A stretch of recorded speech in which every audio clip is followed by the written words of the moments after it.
here it is written Akers Michael. His own badge like this says Michael Akers. But both those names refer to the same human being inside this room.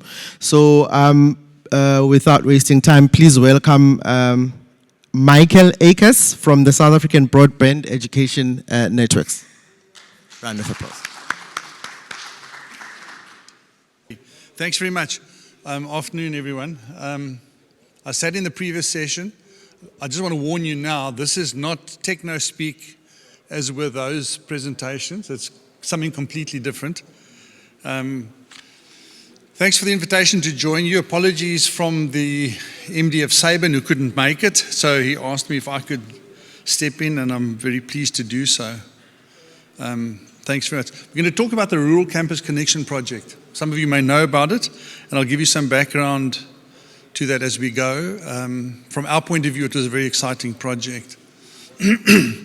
So I'm busy reading a book at the moment by two Nobel laureates, economists, about power and progress. It's about technology and the technology choices that humankind has been making over the last 10,000 years, and how, if they're not intentionally made, those choices do not serve the broader populations.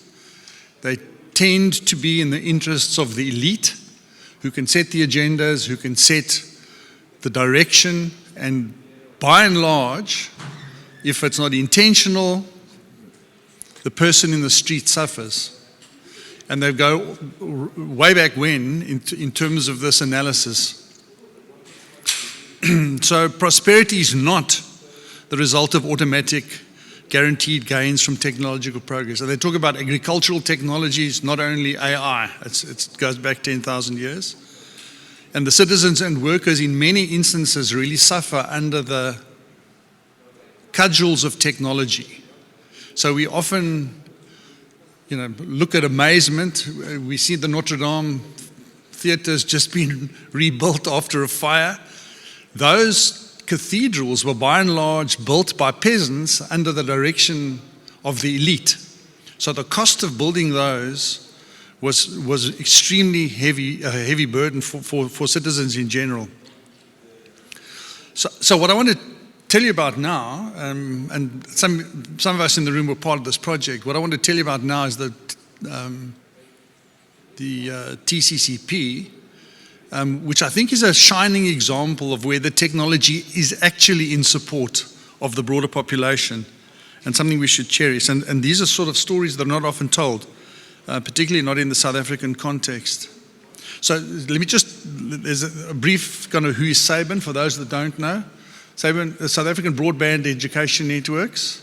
It's an NPO, not-for-profit organization, and it's essentially there to service connections. Most of its business is to service connections for TVET colleges and some schools to the SANREN, to the network which you're so well aware of. It was established in 2015. We're not actually sister companies, Saban and Tenet. I think we're the daughter company of Saban is the daughter of Tenet. It was kind of hived off. Tenet was established essentially to look after universities and the research institutions, as you'll know. So the Tenet board comes from the universities and research institutions, and they manage the connections between those institutions, the public universities, and the network, SANREN.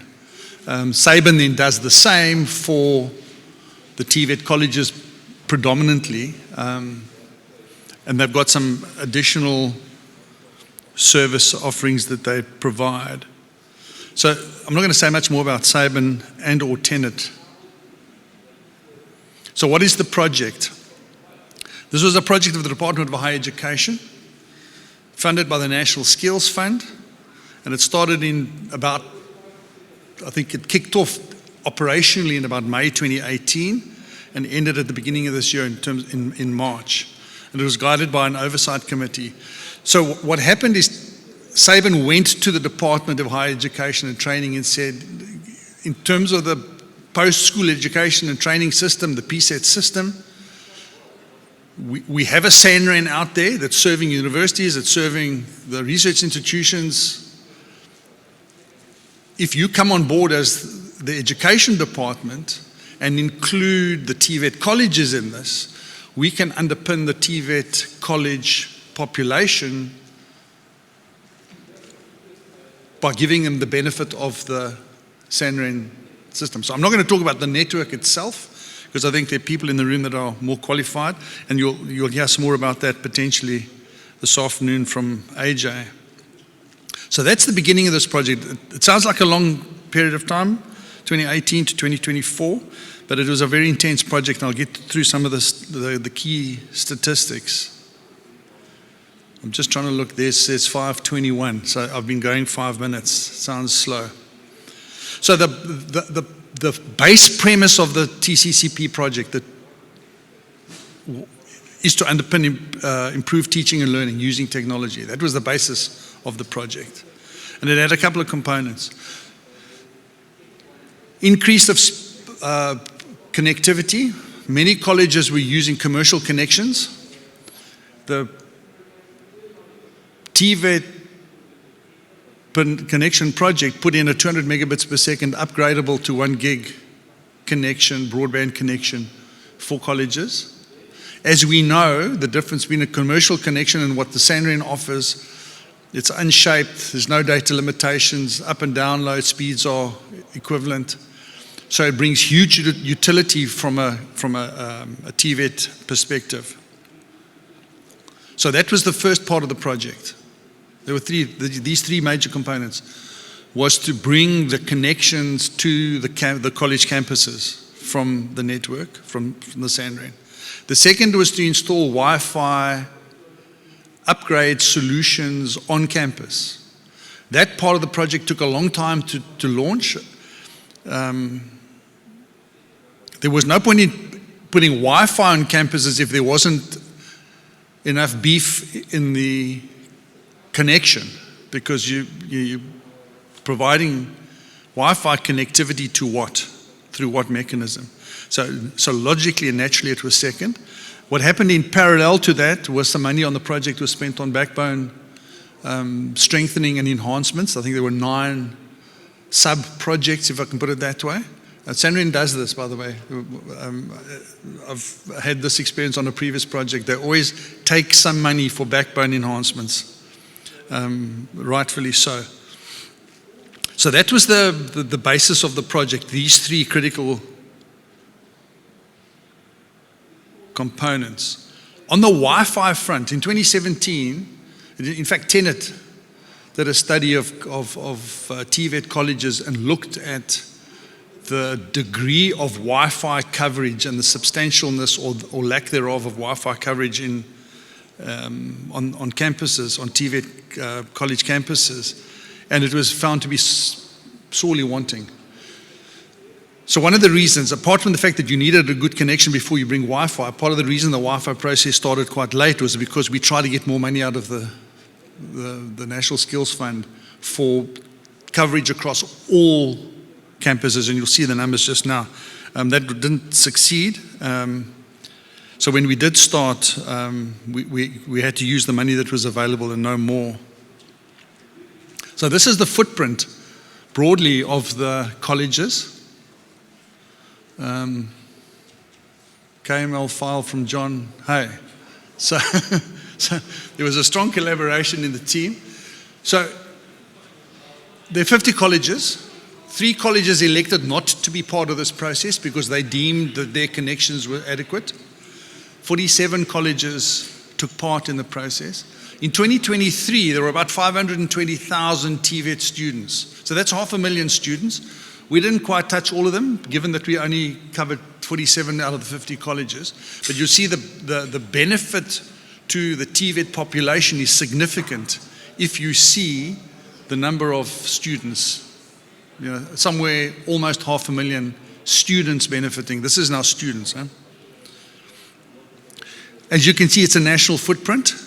So the project was complex in that it had to reach from wherever the SANRAN was, it had to reach these college campuses wherever they might be. Some were close, some were far. as you can see from the map. But from a geographic point of view, from a reach point of view, I think this is quite a success story. Both for the project and TVET support, as well as a success story for SANRIN itself in terms of the reach. And if you add your other clients on this, it looks even better.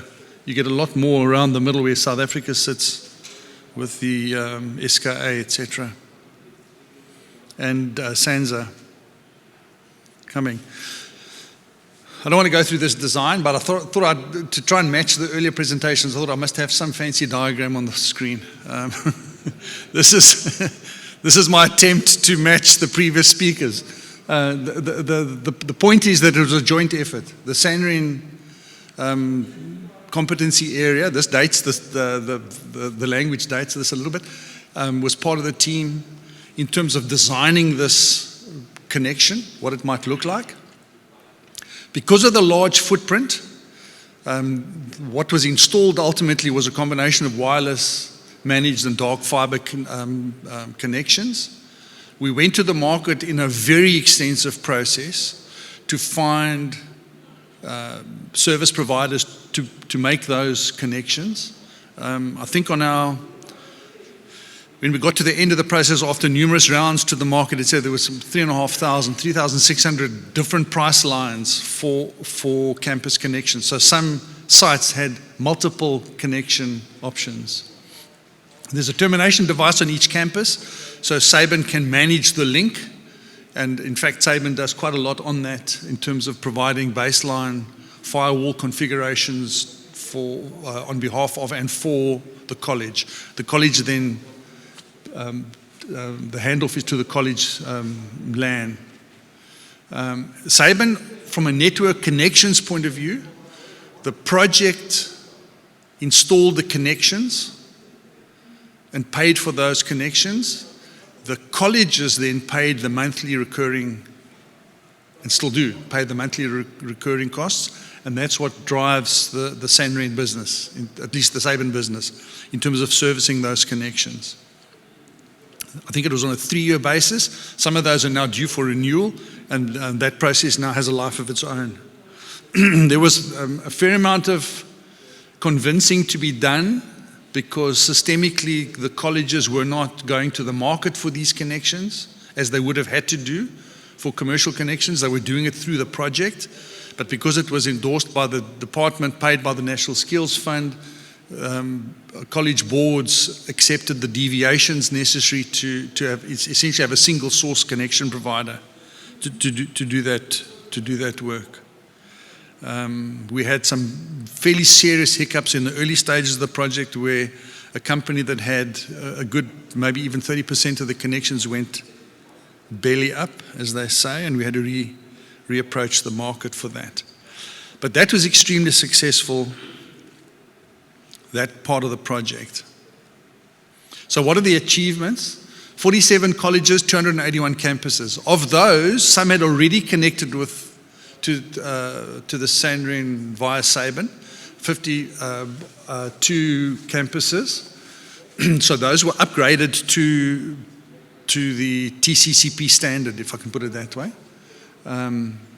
So that's quite a large reach. If you go back to that earlier map, that's quite a large reach, 281 campuses, each with a unique connection in different measure.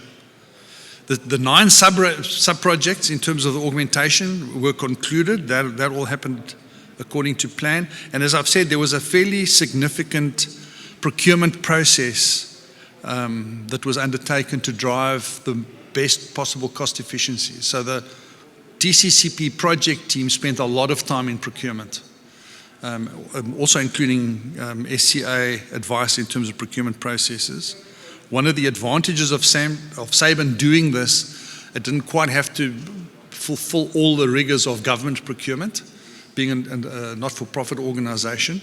But I think we pretty much ticked all of those boxes in terms of what's required from a competitive perspective. So that was the connection achievements. The Wi-Fi, as I've said, started late, and we only had a limited budget. So we touched 24 colleges. It's about half the colleges were touched, with 142 campuses. We're saying average 20 access points per campus. It doesn't really make sense to average this because some campuses are much larger than others. But typically we would go to a college where the campus had 2 Wi-Fi points. So this was a 10-fold increase in connectivity on campus for the campus.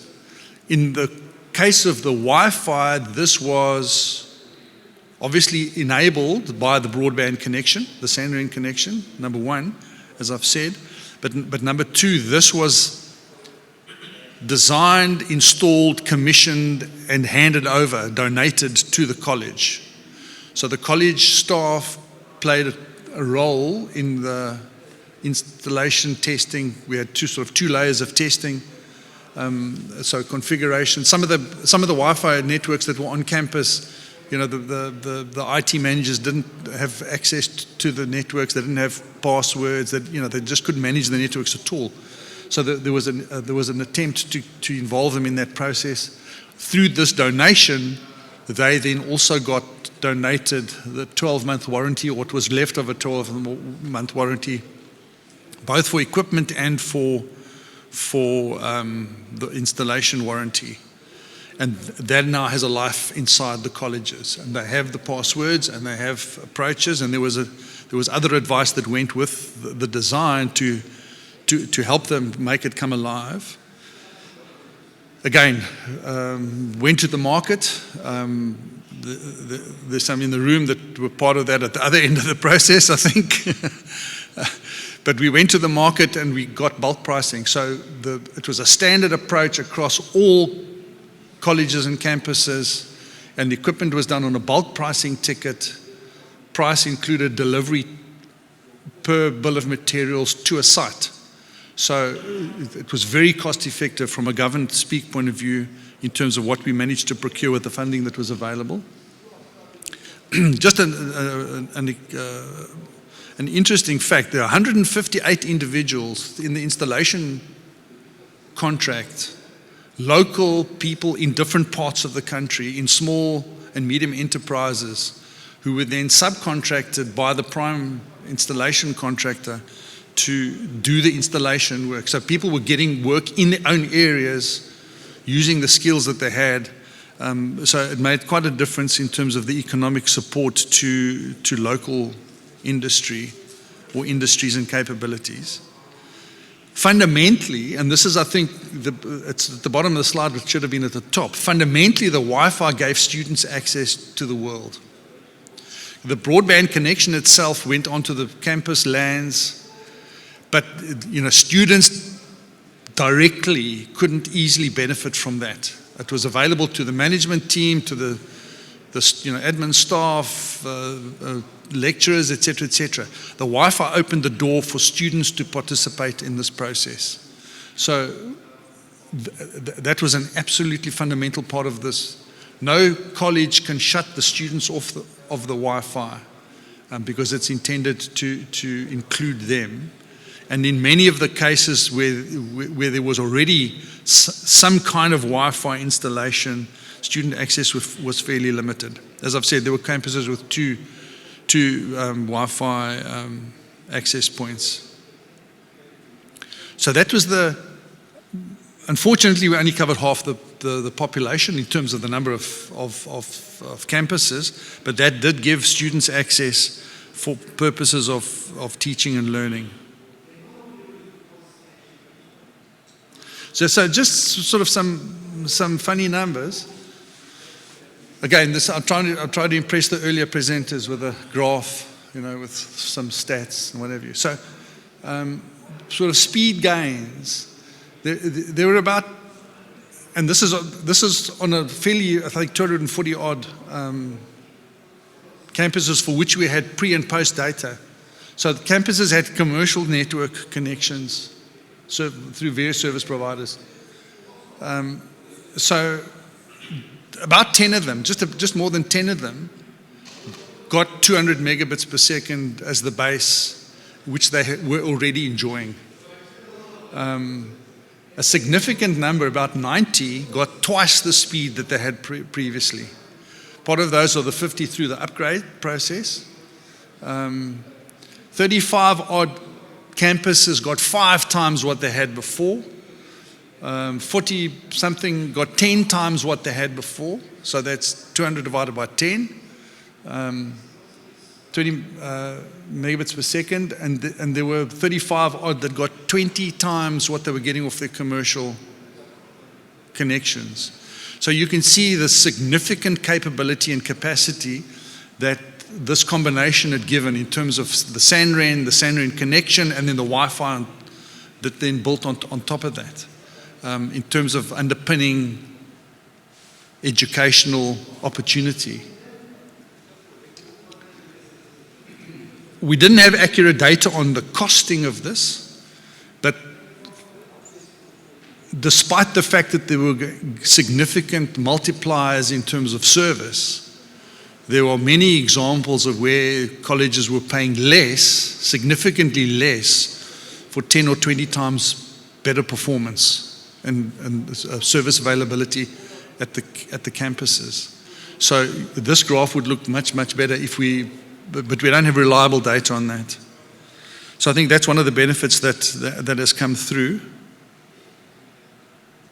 Sustainability is always the big issue. Will this have a life? Will this continue in its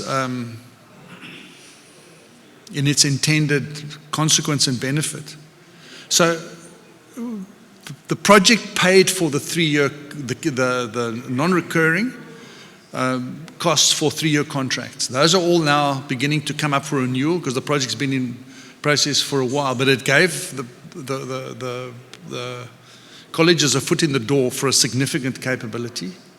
The donated Wi-Fi equipment, again, was an order of magnitude or 2 more than what they had before the time, and they have control of it.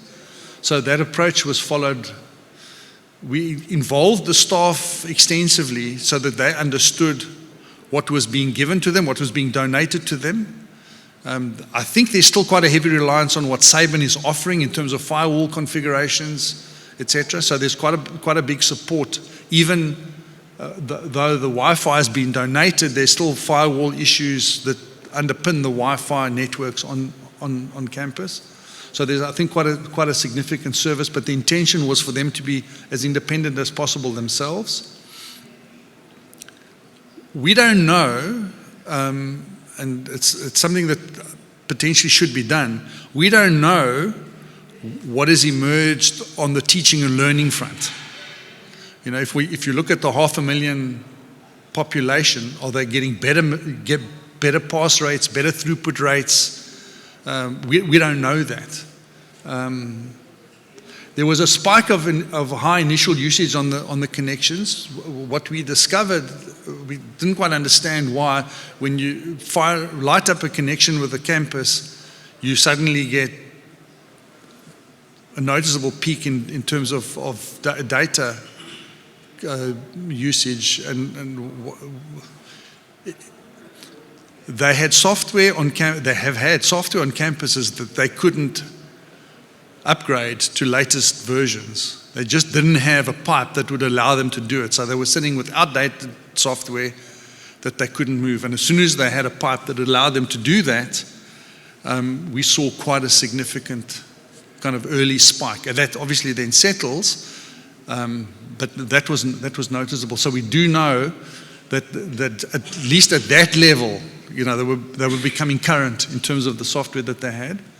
We've had, and this is a new bullet after a discussion with AJ this morning, we know that there have been requests already from some colleges and, for their campuses to upgrade. Remember, they're on a 200 upgradable to 1 gig kind of base path. Some are already asking for an upgrade to 500 megabits per second. These are obviously the more enlightened colleges, perhaps, or those with, you know, bigger demand. The colleges have between 4, 5 to 8, 9 campuses, so they're very different in size. But that does show that there's a take-up in terms of demand. What we don't know, again, a longitudinal study would be useful. We don't know how much of that is coming from Wi-Fi strengthened campuses, or whether that's a mixed bag. The bottom line is they're part of the Sanren family now, and they are using the Sanren facilities. So just to conclude, from a government point of view, this is a project that has really, I think, touched the lives and is potentially going to touch more lives of the ordinary people, the students in the TVET populations. As I've said, the drive towards student access was explicit, so that it doesn't just stay in the hands of staff. And this is the good work, I think, that's being done. It's a technology decision that is being driven intentionally with the interests of the population at heart.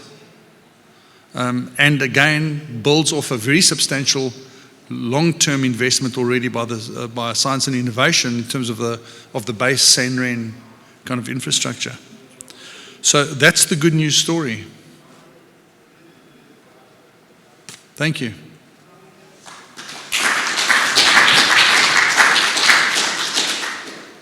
Thank you so much, Michael. Okay, you are a bit of a tall man. I'll try and speak with this mic here. I just couldn't see it. No, it's fine. We are starting to run a bit out of time. Are there any quick questions that we can take for Michael? Yeah, apologies. No, that's fine. Much better. Okay, thank you for this informative presentation. The question I have is, you mentioned that TCCP came to an end in March 2024. And just your thoughts on what is the future, considering the kind of impact that I think has been achieved and what is likely to come ahead, just your thoughts on where this will go. Shall I answer the question? Yeah, so I think two things. I think what would be useful, and as technologists, we don't often give ourselves the opportunity of this, is a longitudinal study. What was there before? What does it look like now? And what is the benefit? So we can argue that. But I think that there are two obvious areas. Apart from the colleges coming back and asking for more kind of bandwidth, et cetera, I think the Wi-Fi only got to half the population. And we think what was installed was dramatically different to what was there before. So I think as an opportunity to extend, three things. The Wi-Fi is one of those. The second thing is there's a whole another thrust in government on the CET, Community Education and Training Colleges, which is the kind of layer below the TVET colleges. So you've got the CETs coming in with TVETs, and then the universities of technology and the universities. And that's a massive system that the DHET is driving. If they could be connected in some way, shape or form, it has a knock-on for Sanren. So the third thing is, for me, the Sanren growth must just continue. There's such a demand in terms of a non-commercial approach to providing connectivity. And the Sanren system is that basis, It's about the data, it's about the speed, it's about the research, innovation, and education and training now is being added. So for me, those are the three kind of key ticket issues. More Wi-Fi, CET colleges, and more beef in the Sanren, so that you can deal with those sorts of demands. But I think there's opportunity, and government wants to spend money in this area. How to access it is the question. Okay, any more questions? Salama? If you can try and keep it short, because... Sure, man. Yeah, so with regards to your presentation, I've seen a lot of statistics, especially when it comes to accessibility of this Wi-Fi and etc. And you'll agree with me that there is a high percentage of increase in students who are passing and who are coming to these institutions. So just want to get to understand with the pipe, I think from your second slide or third, the pipe that you're running, which is your 1 gig, with regards to bandwidth utilization, how are you going to deal with that? I don't think I can give you a good answer on bandwidth utilization. It's monitored and it's tracked by Saban. What we do know is some are coming back to expand the bandwidth.